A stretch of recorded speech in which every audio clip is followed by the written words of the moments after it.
Have you ever gazed up at the night sky filled with stars and pondered the vastness of the universe? Or looked at a majestic mountain range and felt a sense of awe and wonder? These moments of reflection often lead us to contemplate the immense power and creativity of our universe. In today's video, we're going to do exactly that.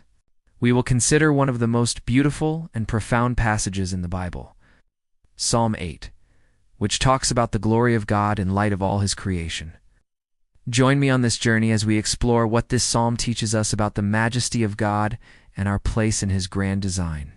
Welcome back to another exciting episode. If you're new here, I am a pastor who brings you daily devotionals to encourage your walk with Christ.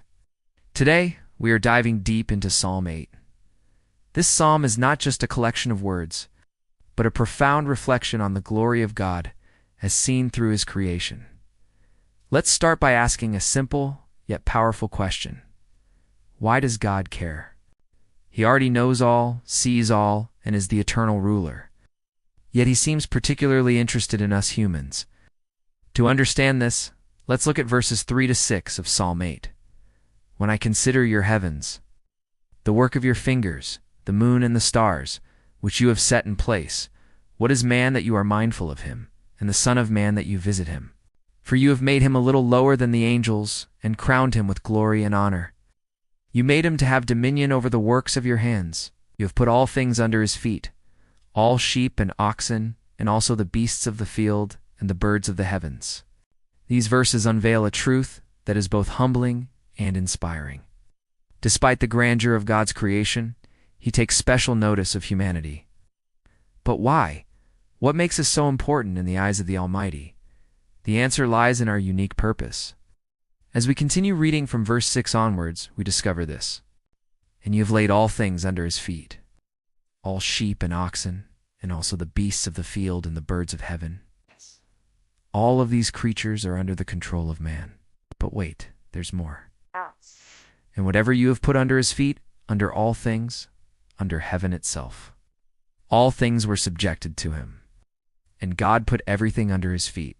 But most importantly, it was for this reason that God created all things, that He might be glorified by them all. For in the diversity of His creation, God's glory is displayed. So you see, God doesn't just care because we're special, we are special because He cares. It's a beautiful cycle.